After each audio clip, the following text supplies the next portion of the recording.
Good afternoon, everyone. Rather, good evening.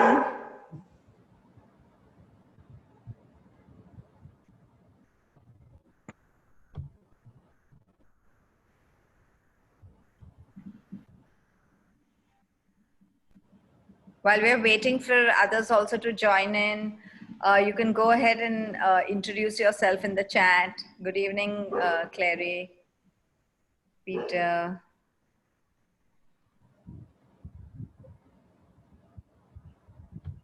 You can even tell us where are you from. It'll be nice for everybody to know.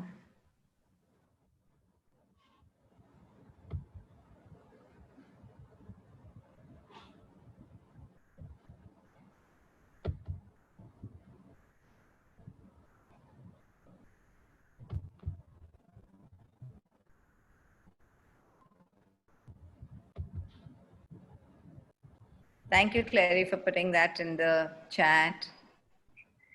Hi, Nancy.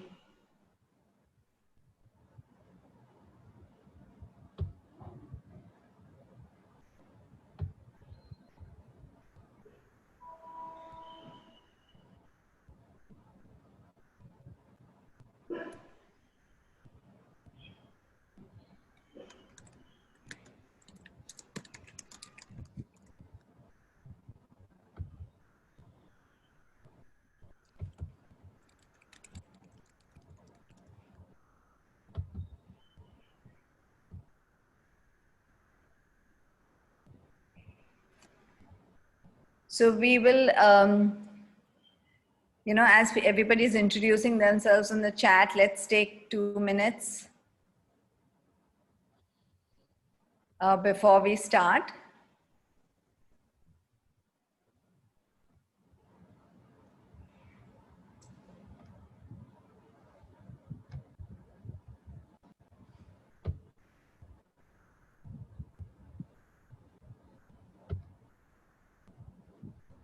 Hi, Shraddha. Yeah, hi, Shraddha. Let's take 2 minutes before we start so everybody can introduce themselves. And as we are, people are getting in, we have something that we all need to do is before our name, you can add a prefix. So if you are somebody from the languages, you can add LANG before your name, maths or science, then M/S, whatever, math or science, and SS for social science. So can we all change our, add this to our name? Because when we get into a discussion, we'd like to have rooms according to this. Yeah.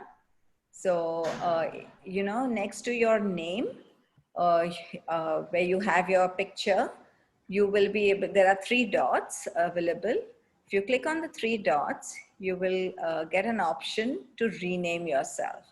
So go ahead and rename yourself, where you can add the prefix to in front of your name. Yeah, so Nancy, can you do that in your name? Not here, not in the chat, but in your name with what you have logged in. So go to the 3 dots next to your picture or to your name in participants. If you click on participants, there is your name, and there also you could do that. Yeah. Great. I can see quite a few of us having done that. Nancy, you've got it. Manjri's done that. Yes, Clary, Nareen.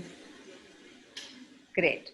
And we can see that people are joining in. So let's just be the first ones to change your name. And in case you do not know how to do that, please let us know. We'll help you.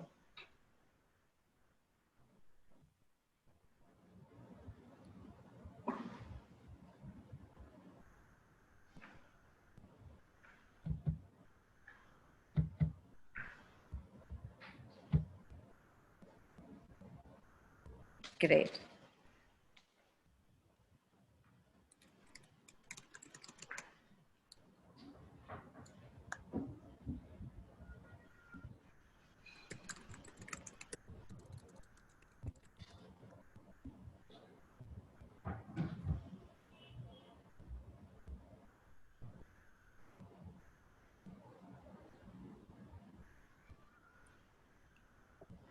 Yeah, so you can change your name as per the subject area that you specialize in, and you would like to be a part of that group's discussion, you could do that. And in case you have any difficulty, you can please put it on the chat or let us know. We can help you out to change your name. Yeah.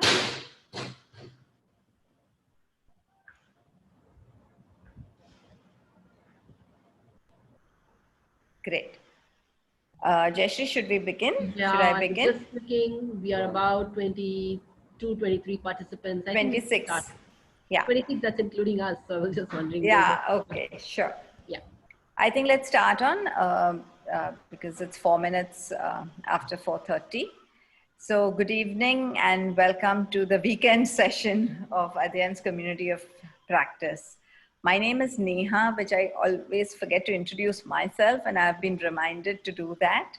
So I'm Neha, been in education since 20 years now, have headed a school, an ICSE school in Mumbai, and I'm the director at Adyan and have been working with leaders and teachers across the schools, with Adyan, and probably have seen more and traveled more in the past couple of years than I've ever done, and been to the most remotest places in the country, and that's been like really, I would say, an enriching experience to see how learning and schooling is in different parts of the country and how same and different it is.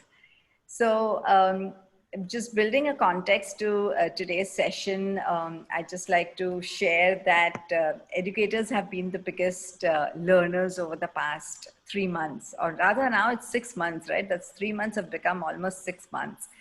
And Adyan's community of reflective practitioners has grown. And you can see that because we meet twice a month on Saturdays for an hour.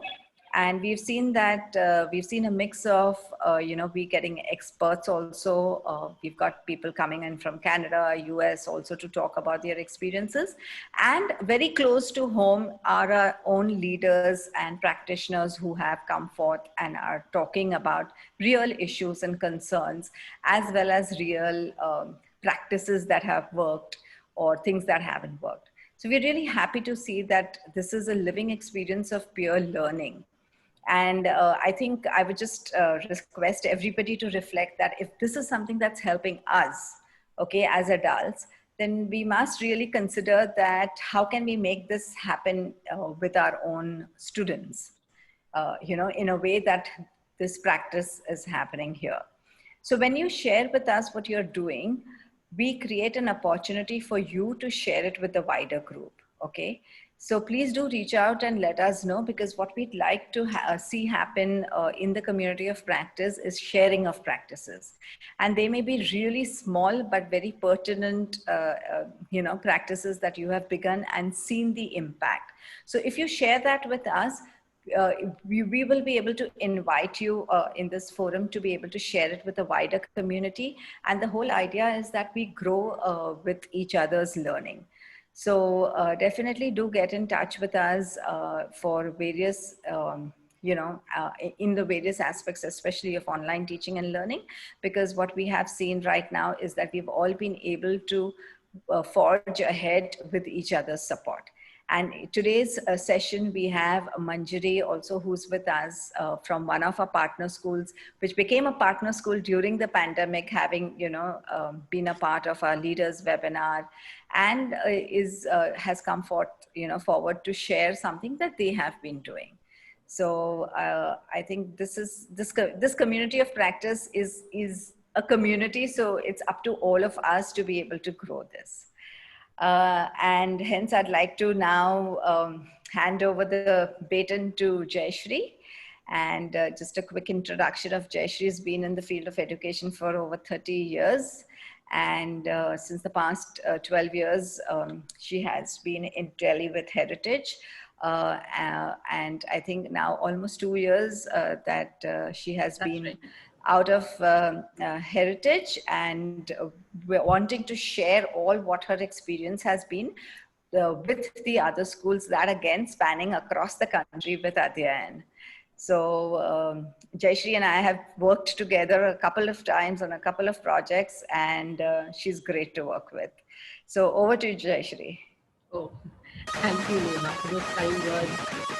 Yeah, so hello everyone, and as Neha said, we've been having this community of practice for the last couple of months, over every fortnight, and what we've been really hearing from educators and leaders from all over the country on this platform is all about assessments. Assessments is something that's really a burning topic right now. Probably schools, that's because schools are in that phase where you're probably conducting assessments. That could be the reason. And interestingly, 2 weeks back,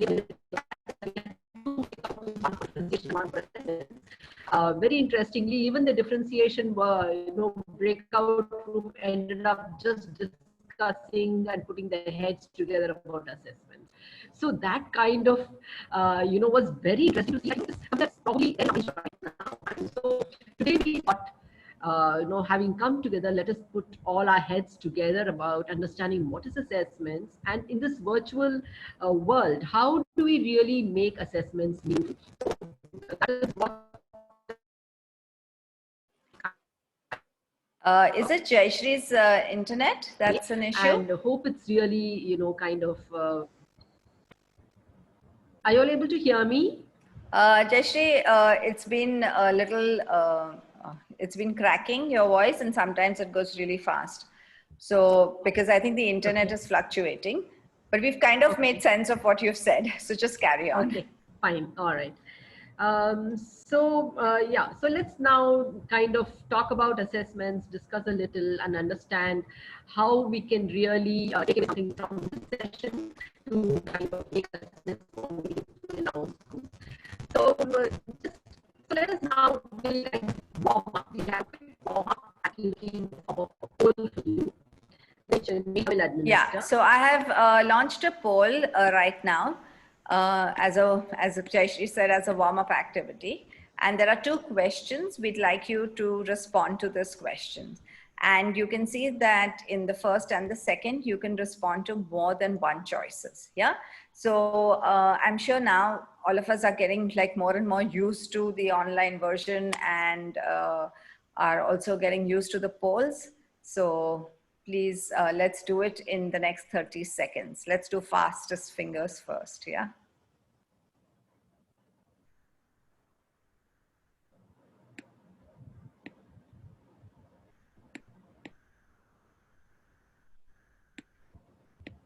Is everybody able to, I haven't seen any responses on the poll. Can somebody give me an indication that you can see it? Manjari, are we able to see the poll? Yeah, I can see the responses as well. Yeah. Oh, okay. So then it's it's playing on my side. Thanks. Great. So Manjari, if you can see that, just let us know when it's like forwarding to what percentage. Yeah. About 25% of us have voted so far. Okay. I'll so let let's you know wait. when it's 100%. Yeah.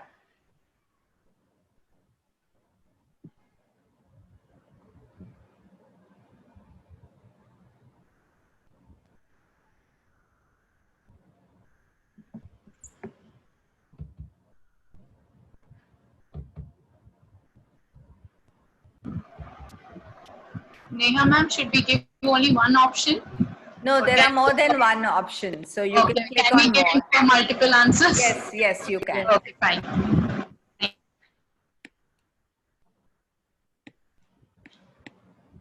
And scroll down for the second one too. Yeah.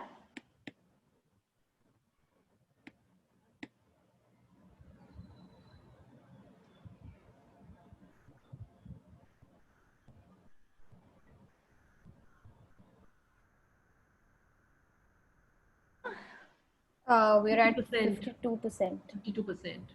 Okay, so another 30 more seconds, because I think it requires us to read a little and then be able to choose. So it's 2.30 seconds now. So exactly at 3 minutes, we end the poll.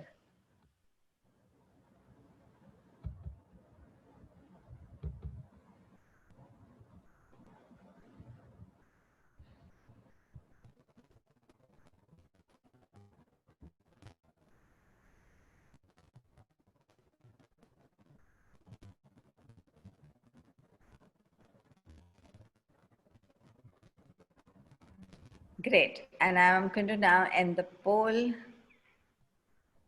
and Yeah. share the results. Jayashree, are you able to see the Yeah, results? yes, I'm able to see the results. And yeah, very interestingly, for the first question, which of the following are important components of assessments? I see helping students reflect on their learning is 75%. And of course, we have 63% saying determining students' individual strengths and work upon areas. Giving feedback is also 44%. And again, very interestingly, measuring student learning for scores and grades is just abysmal 6%. So I wonder, I mean, what this cohort, I mean, what we are all thinking of assessments to be, and you know, it's very interesting to see this because it's This is such lovely. Yeah. yeah, it's a very huge range, difference in the range of scores. You know, 6% is just that. The remaining is like 75%. You know, so it's that's the thing. And similarly for the challenges, I think it's almost similar for all of the options that have been given. So it's about how can we conduct, how can we make it authentic and reliable, how can we Jayashree, your voice is cracking very badly. Couldn't hear you really? at all. Yeah. Okay. Now it's better. I think Okay. it just goes off So it's sometimes.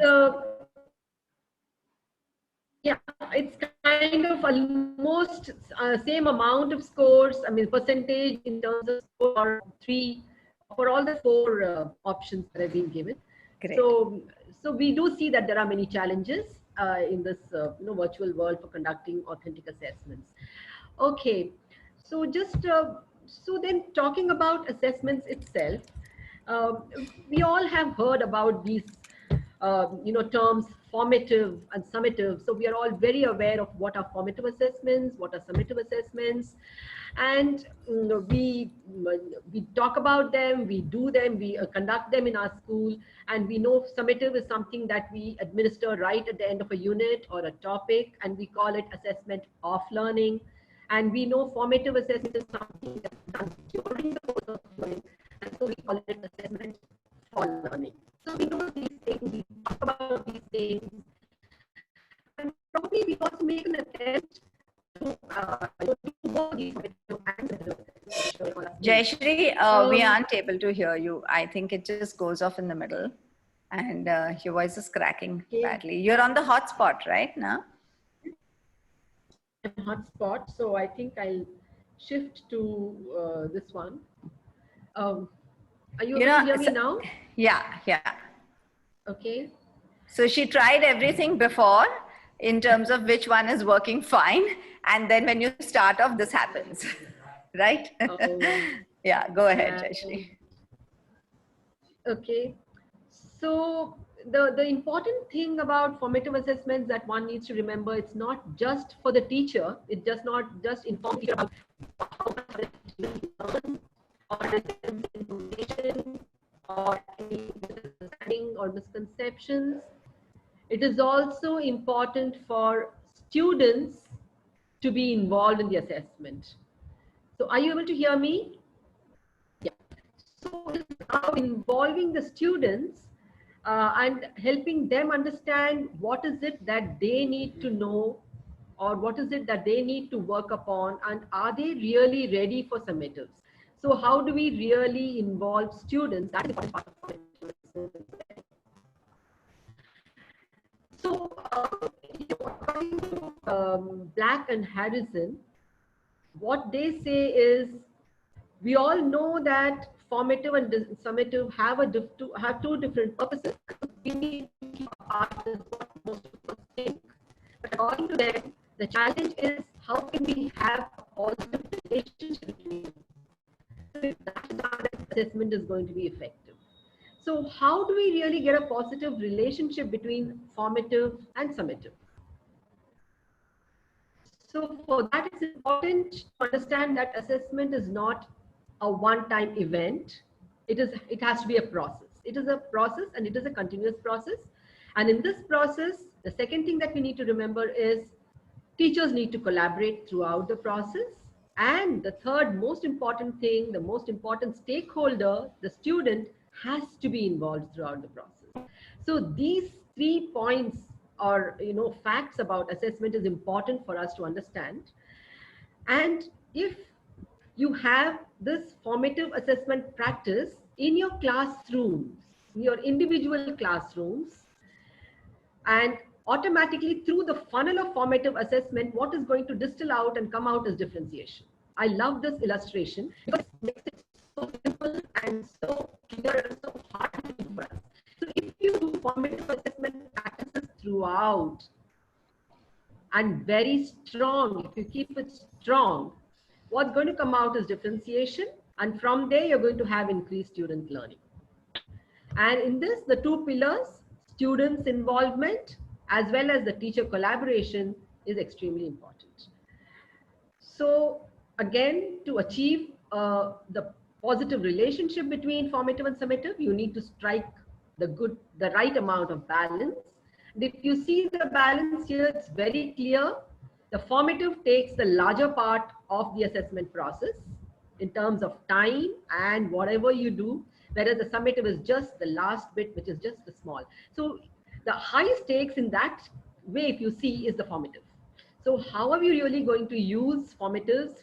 And it has to be for a longer time and through various different strategies, and it has to be inside the classroom and more classroom focused rather than actually being summative and scores and judgment focused. So if that is the balance that you strike, then probably assessment is really going to be meaningful for students as well as for us as educators to see that student achievement is maximum. And for those of us who've read this book called Student Involved Classroom by Chepui and Stiggin, very clearly what they say is you have to use assessment with skill. And because of them, they argue in this book saying that just summatives and standardized assessments has taken us nowhere over the years. It has just failed to kind of shorten or reduce the gap in student achievement.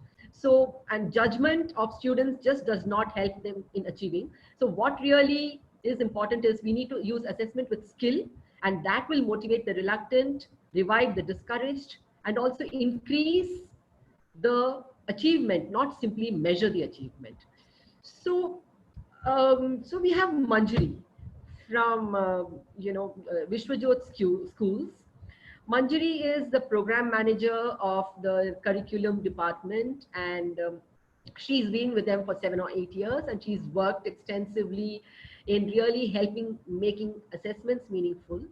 So she's here with us to kind of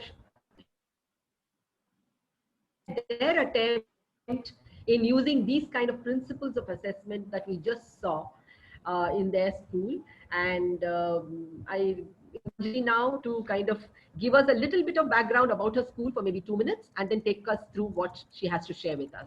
Thank you, Manjari. Thank you for taking out time and coming forward to share. Yeah, over to you.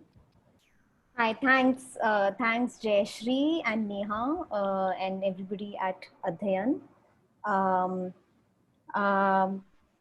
So I work with the Vishwajot group of schools. We are based, all our schools are in Maharashtra.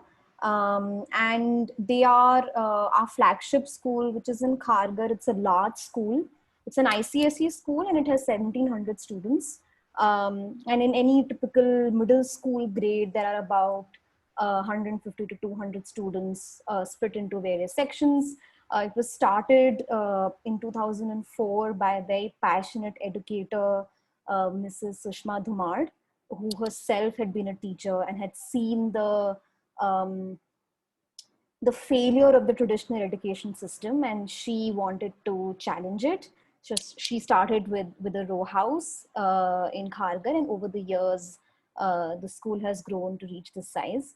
And so, in a school of this scale, any initiative that we think about, that we ideate on, we have to think about how we're going to be able to implement it across the many divisions that we have, and the across the entire sort of spectrum of that section of school. So scale is always something that's always at the back of our mind. There are lots of bright ideas we have, which we eventually we don't really get to try, because the one factor that has to be met is what can be applied by every teacher in every classroom for every student.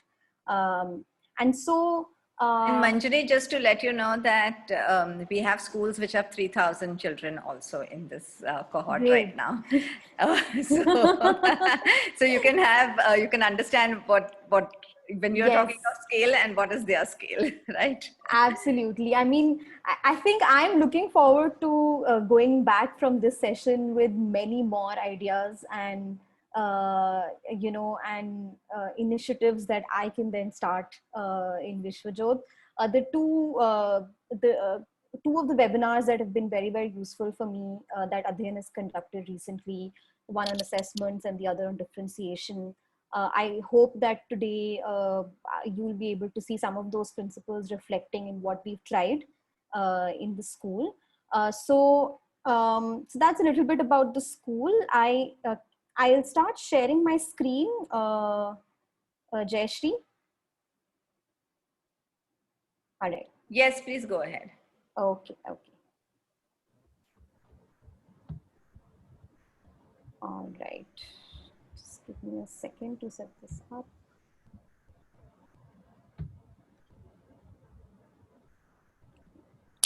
Can all of you see my screen? Yes. Yes.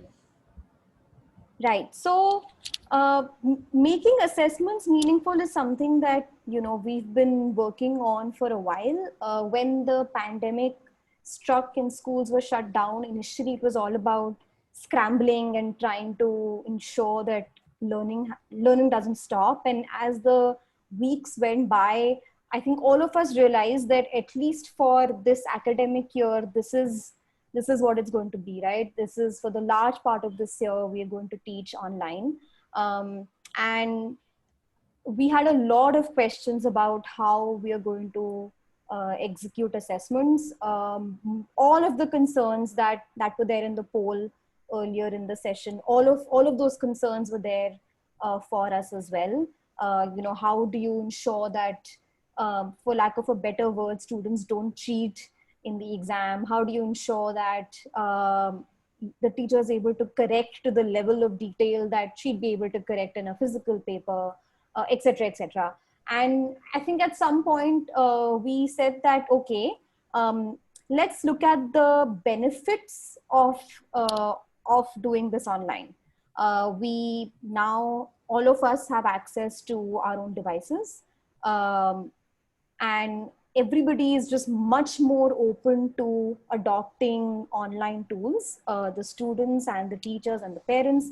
And so instead of just looking at things that we cannot do in the online school, let's look at things that we actually can do in the online school, which is easier to do in an online setting, and try those ideas out. So we had 3 questions that we wanted to tackle, and that's how I'm going to just take you through how we thought about answering those questions for ourselves.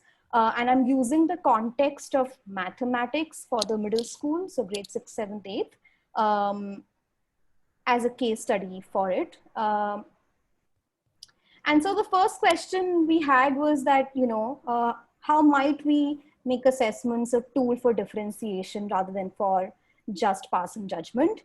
I think Jayashree has spoken about this already a lot in the first few slides, where we saw that funnel diagram, and that's exactly what we wanted to do.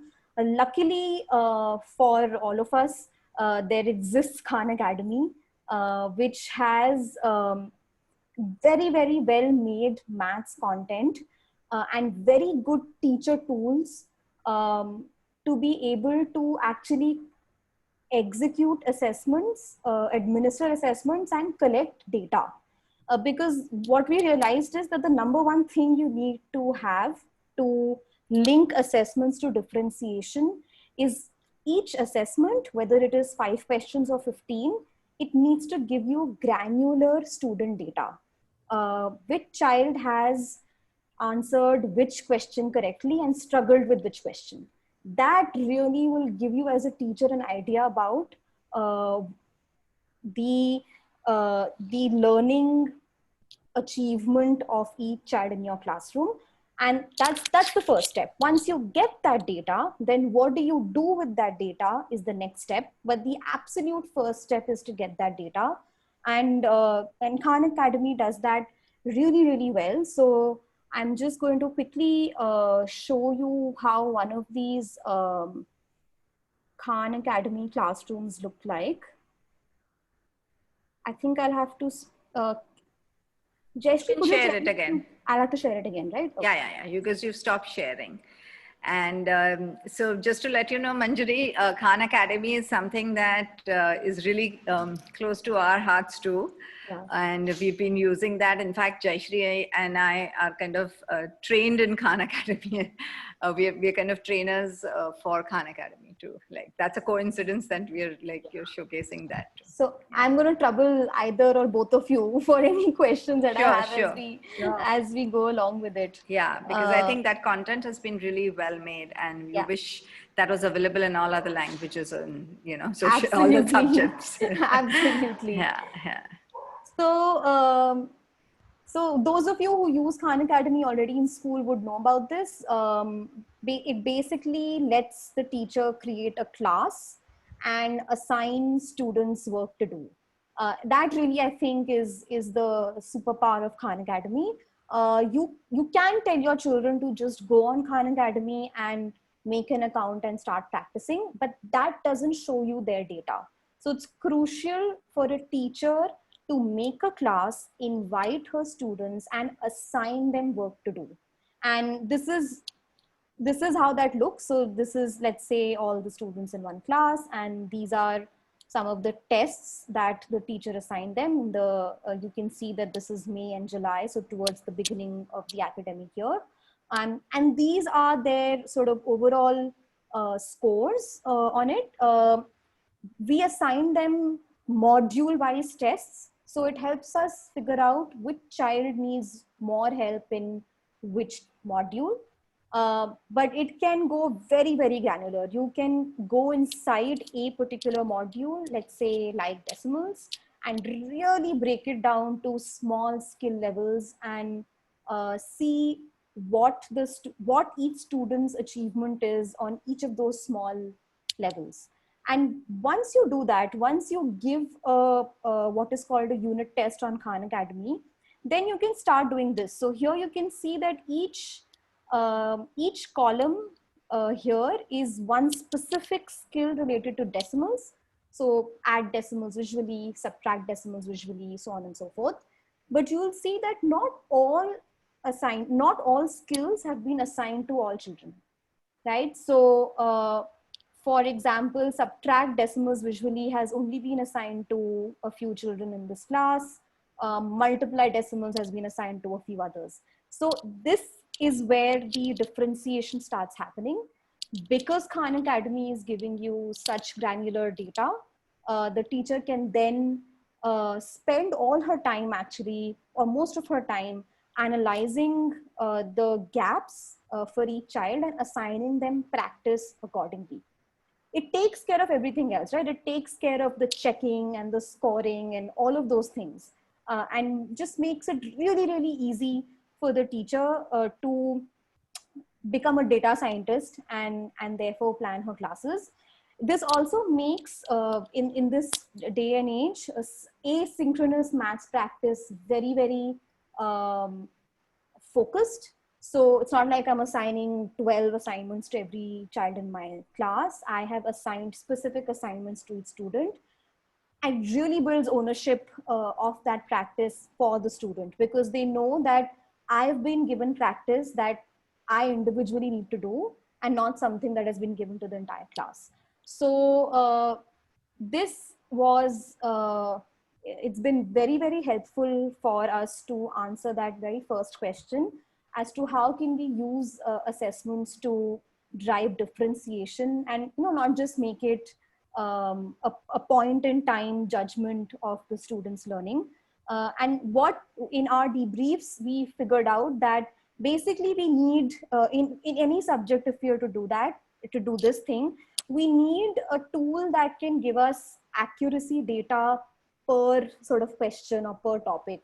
So if you want to replicate this for language, for example, it will be great to have an assessment where it's broken down into different modules pertaining to that language, and we get data according to the module.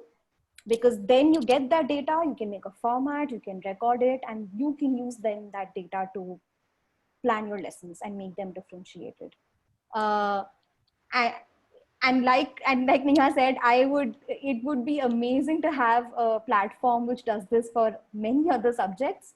Khan Academy has these tools, such highly developed tools only for maths so far. And if any of you have found any other platforms for other subjects, I'd be very, very excited to know about them. Just going ahead, the next question that we asked ourselves is, okay, so if this is going to work in this way, then we need to make assessments continuous and therefore formative, rather than to just like a milestone summative event, just like a first term exam or a unit test or whatever. It needs to become a part of our continuous teaching plan, so to say. And we were very cognizant that we cannot expect teachers to do a lot of correction in this format. Anyway, you are getting student work, as PDFs or whatever, they're writing in the notebook and then uploading a PDF on Google Classroom, and then the teacher has to sit and correct it. So this was a big problem for us. Initially, we started with very long sort of, all the practice that children would do, we would ask teachers to correct it almost every day, and that didn't work. So we had to come up with a system where this can be done continuously, but also in an achievable fashion. So to make this work, what basically we did is that we took every module in maths, and I'm going to continue with the example of decimals here. And the teacher sat down and they broke the chapter into these sub-levels. A lot of this is inspired from how Khan Academy splits modules into levels, but they did a little bit of tinkering on it. Maybe they added a few levels of their own. Maybe they changed the order around a little bit. But each one of these levels is basically a learning outcome put in a logical sequence. So it starts with I can compare and order decimals, which is very basic learning outcome for decimals, all the way down to I can solve simple word problems involving decimals. So it doesn't remain just this abstract idea about teaching decimals, but the teacher knows that each child in her classroom has to follow this path from learning outcome number 1 all the way down to learning outcome number 12. And then what she was able to do is, after having taught, let's say, the first 3 levels in the classroom, the teacher makes a very short mastery test, we call it, maybe a couple of questions per level, and gives that to the children to do, and corrects that per level and collects data based on that. So this, I have switched to Google Classroom. Are you able to see my switch screen? Yes, Manjari, we are able to. Okay, great. So for example, this is a mastery sheet that a child has submitted, and you can see that some of these are, for this child, for example, he or she's gotten all these answers correct. For this child, you can see that number 3 is incorrect. So because each question is tied to one of the learning outcomes on the decimal arc, basically what the teacher is able to maintain is this sheet, where you can see all the learning levels for decimals here, and you can see M for mastery or P for practicing. And the teacher continuously keeps updating this sheet. It's also shared with the student so that there is student ownership of their own learning. And therefore, neither the teacher nor the student needs to say, I don't know decimals or I know decimals. They are able to say exactly where they're struggling in that chapter or where they're doing very well. It immediately becomes very actionable. But this only works if it's happening regularly. It doesn't work if you've taught all the 12 levels, in class, and then given 20 sums for the children to solve. It has to be done parallel to the teaching transaction in class. So in a typical week, we might be given 2 of these mastery sheets, because it continuously informs your planning as a teacher. And therefore, this system, we found, at least works very well as a formative system in maths. It's bite-sized.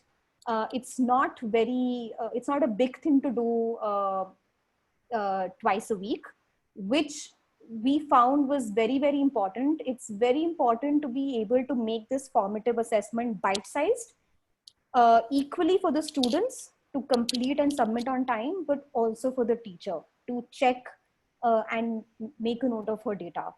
If we give very long formative assessments, then we found that system broke down, because teacher didn't have the time to check so much work every week. And so this is the two things go in parallel: the practice that is assigned to students on Khan Academy and the mastery sheet system that the teacher runs on her own. They go in parallel, but they meet in this sheet. So this sheet sort of becomes the holy grail for the teacher to plan and execute every maths class that she has. The student and the teacher are very closely collaborating in this, but we still had one more stakeholder to think about, which was the parent. So this was the third question we had for ourselves. How do we share the student learning data with parents in a manner that is positive and actionable? It's very easy for any kind of student assessment report very quickly to become a judgment on the student's achievement. And we really wanted to make sure it did not become that, and that it remained actionable. So we have come up with a format to sort of to share with parents. I'll quickly show you an example of that.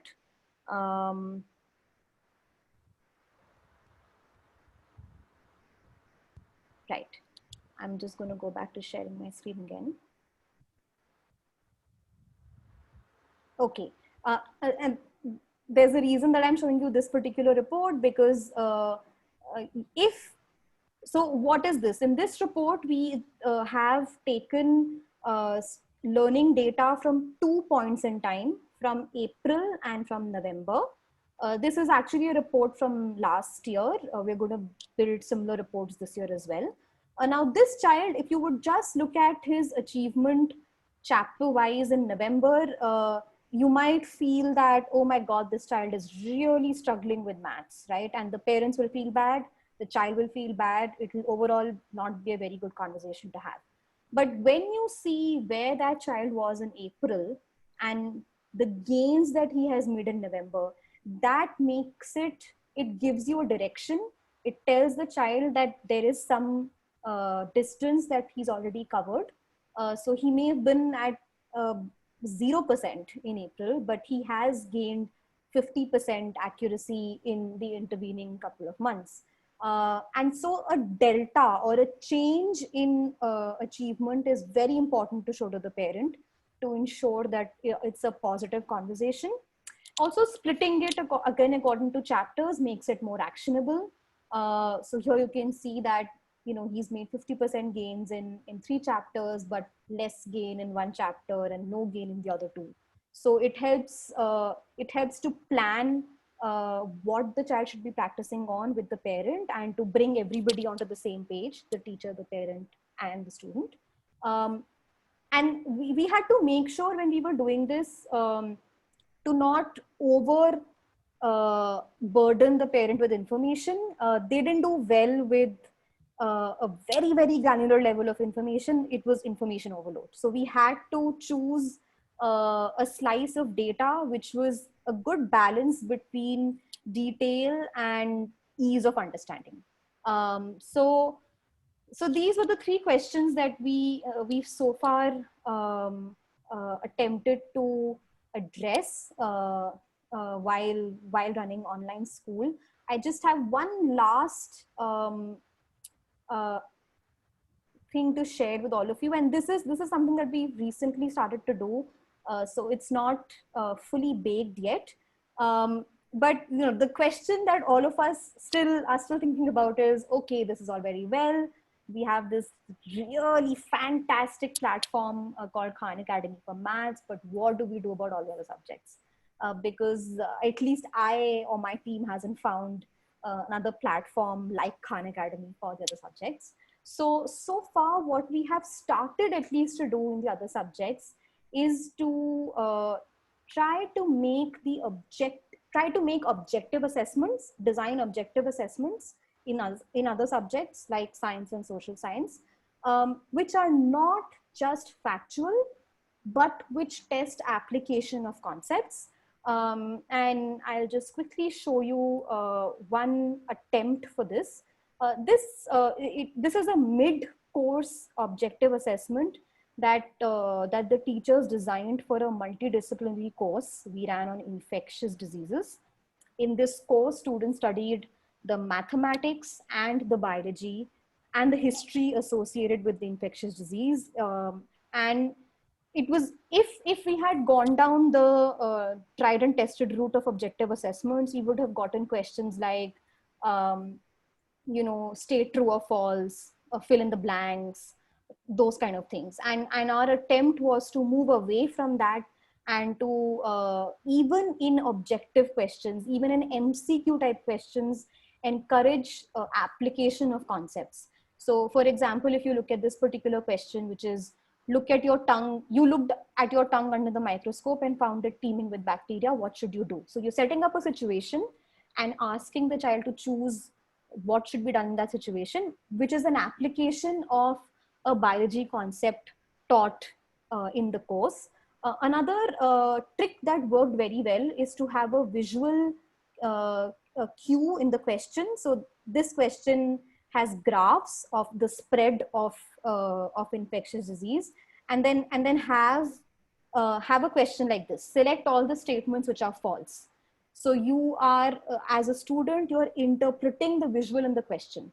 So some of these attempts we've been making recently for other subjects, and what I would like to do at the end of the session is to share this guide with everybody.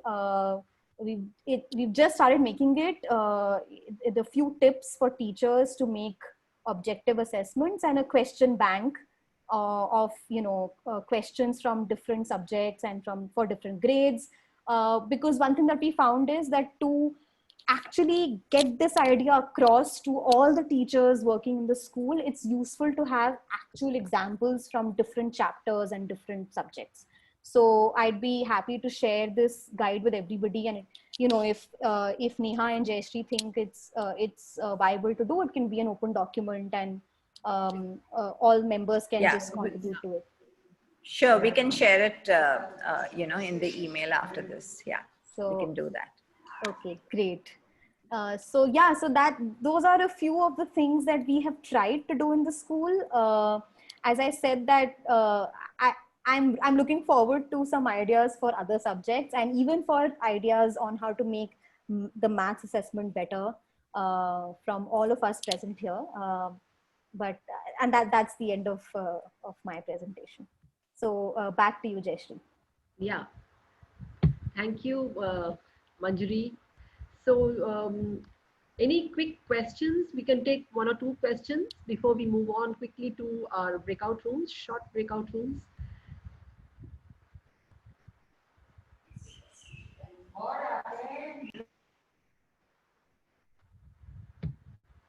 I think everyone's really absorbing and still kind of thinking about what hit them, right? So I think the use of data, Manjari, has been very effective, and completely agree with the fact that we need this kind of data to be able to take those well-informed decisions, and for the parents to see the shifts, you know, however small that shift may be, it's just very, very important. And I remember in my school that I was, 3 years back, is that we had this massive exercise that we carried out for all the subjects. And at that time, we didn't have Khan Academy in India, right? So we hadn't really used it to that extent. But yeah, right now, as Jayashree and I told you, we've been looking at Khan Academy, and we've done that with some of the schools. We have seen that Khan Academy has that potential because it's tech based, and you know, all your automated scores and all of that happens, but it's quite a doable exercise also with the other subjects. It's just that it's a massive exercise. Right. Yeah, because with Google Sheets and all of that, it is possible to do, but it means collaboration in the staff room.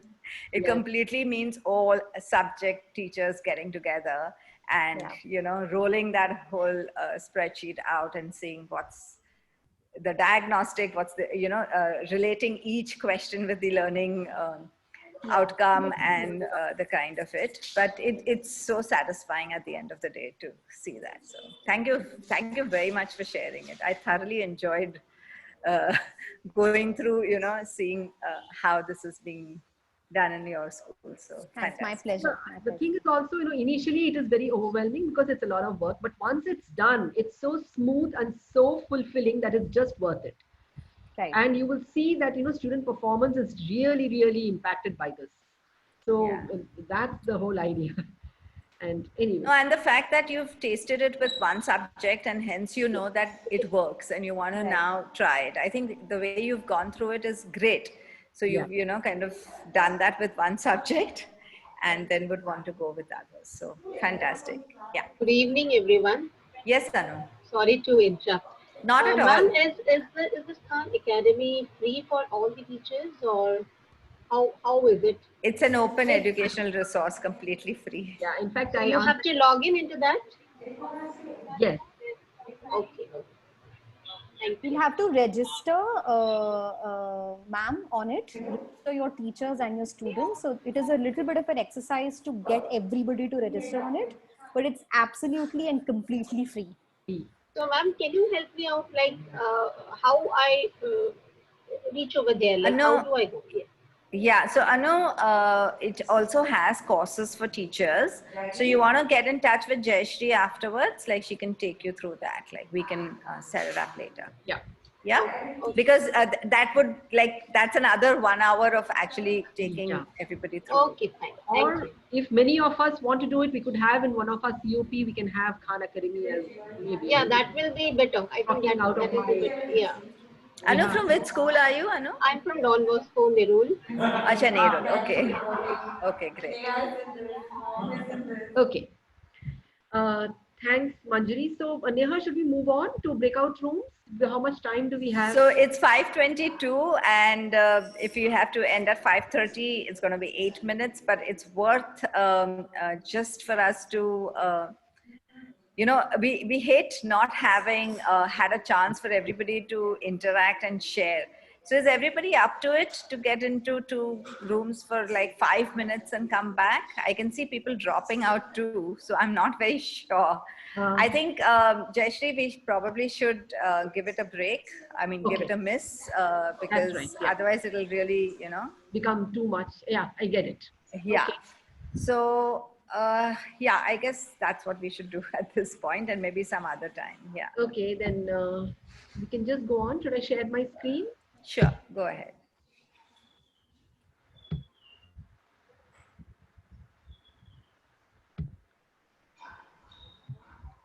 So while she's sharing her screen, I'd just like to let you know that what I reiterated at the start, but some of you may have joined later, is that when you share with us what you're doing, we can create the opportunity for you to share it with a wider audience, you know, and a wider group. So do reach out to us and let us know what you're doing, however you think is small. Yeah, but it's going to really help everybody. And sorry, Manjari, the breakout rooms would have been something that we would have more sharing of ideas. But considering it's Saturday and we Yeah. don't want to really overshoot the time. No, I completely understand. I mean, anyway, in this time, we've all been working crazy hours. So. Yeah, exactly. So I think we should not exceed. Yeah. So, yeah. Yes. Neha, you want to go on? Yeah, so I'm also thinking about that maybe, I mean, so today we shared about assessments. What's also coming across quite clearly is about what are we doing when we get students into school in small groups, like, uh, maybe what we'd like to do is send out a form for you and you could all share that how is group work, small group work happening in schools, or how do you plan to do it in schools. And maybe that could become also another topic of discussion in these community of practice sessions. Yeah. So what Jayashree has put up on the screen right now are Adyan programs, just for everybody to know that we run the leaders webinar using the Adyan framework, which all of you are very aware of. This is only for the online teaching and learning framework, which really helps leaders to move ahead. And some of our partner schools are here, which are talking about it. And Manjari has been a part of that too. And we've trained about 300 teachers through the Tech for Teachers sessions. And so that's our program for teachers. And we'd like to do that for schools as per their professional development needs. So for early years or for class 1 to class 12, and that's been going on really well. So we'd love to do that where there is a need and a request. And we've also introduced a parallel program, I mean, a vertical for parents, which I'm thoroughly enjoying. And that is a seminar, webinars on cyber safety, parental controls, and also Parenting Plus, which is a program for the toddlers, the parents of toddlers. And that's been fantastic because I think we don't have any parenting course, right?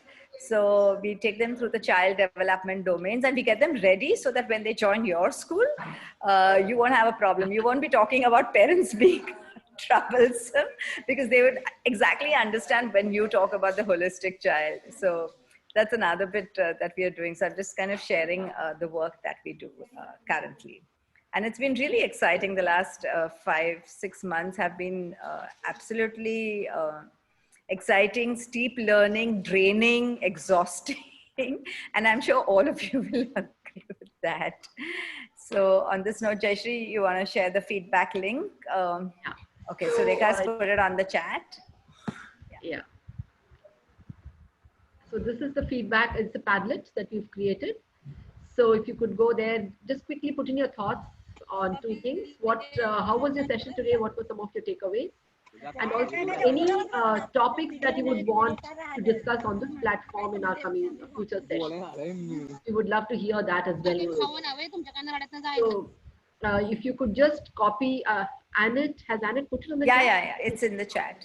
So if you could just copy the link. Or you can even click on the link or copy, paste it and add there. And this will be your way to also encourage. Okay, what's happening?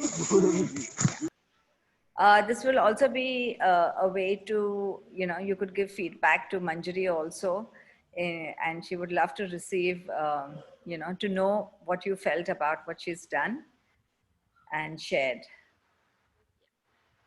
So what have been your key learnings would be something nice if you can. If you have a problem getting onto the Padlet, please let us know. Yeah, and you can put it on the chat too. Yeah, unmute yourself and speak, or you let us know through the chat.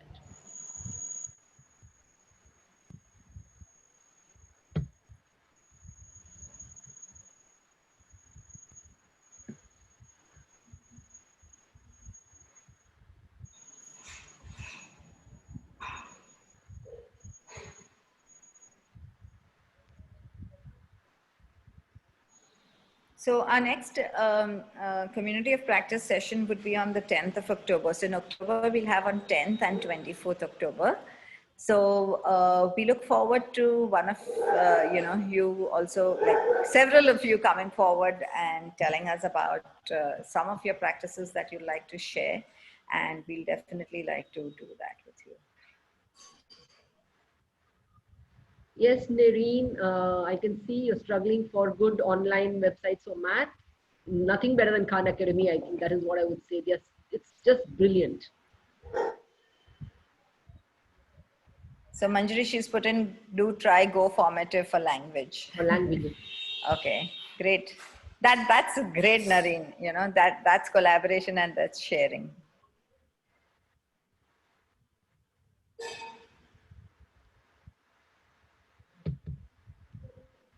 Tools for teaching mathematics. Okay.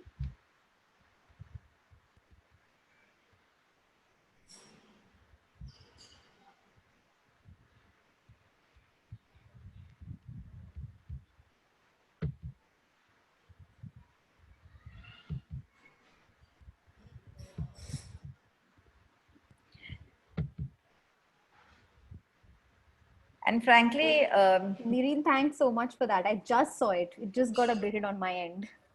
what? The- Acha, the suggestion. Yeah. Absolutely no problem. I mean, Go Formative is something that we use in our school for languages and social studies. You can try that out and see how it works for you all. Good to see you, Nareen. Managed to get into today's session.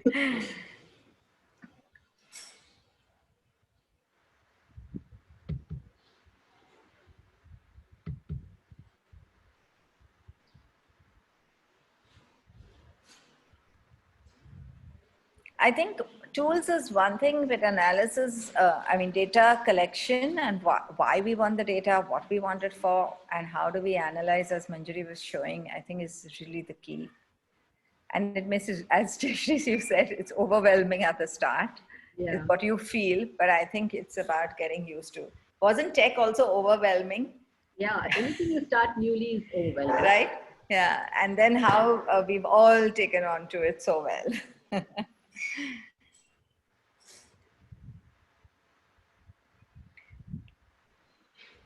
And it's my experience that, once you really work with student data and differentiation and everything, then you feel that is just the way to do. There's no other way to do it, I mean, that's how Yeah. it becomes like it becomes your way of life, way of teaching. You can't do it any other way. So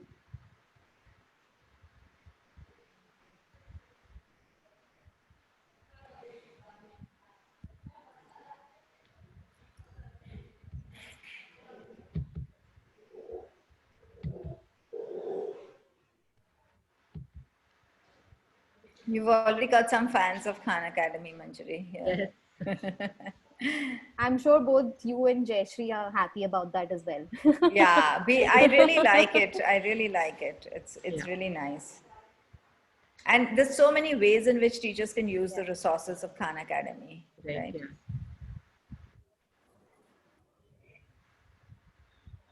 They do have the science stuff also for the higher classes. They don't have the teacher tools for it. So they have all the content, they have quizzes, but this Yeah. teacher control where you can assign specific things to specific children. That's not there for the science, That's not right? there for science, yeah. Yeah.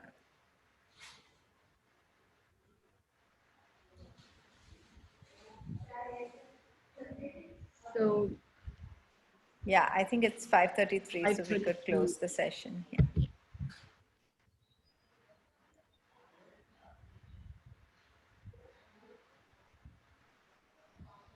I don't see any more responses. Yeah, I mean, the Padlet is alive and everybody can continue still filling the responses. And thank you, Anu. Thank you, Nancy. Yeah, Manjari, you've put it here itself, so that's great. You share it here. We'll also send an email so, people who have dropped out earlier can have access to it. Great, thank you so much. Yeah. So, Jayashree, should we? Yeah. Thank you, everyone. And so keep coming for the session. We would love to hear more from you, collaborate with you. And as Neha said, please come forward if something is really working for you in your school, so that you can share it with the other educators here on this platform. And really looking forward to our future sessions. Anything else, Neha? No, Yeah, I think that's good.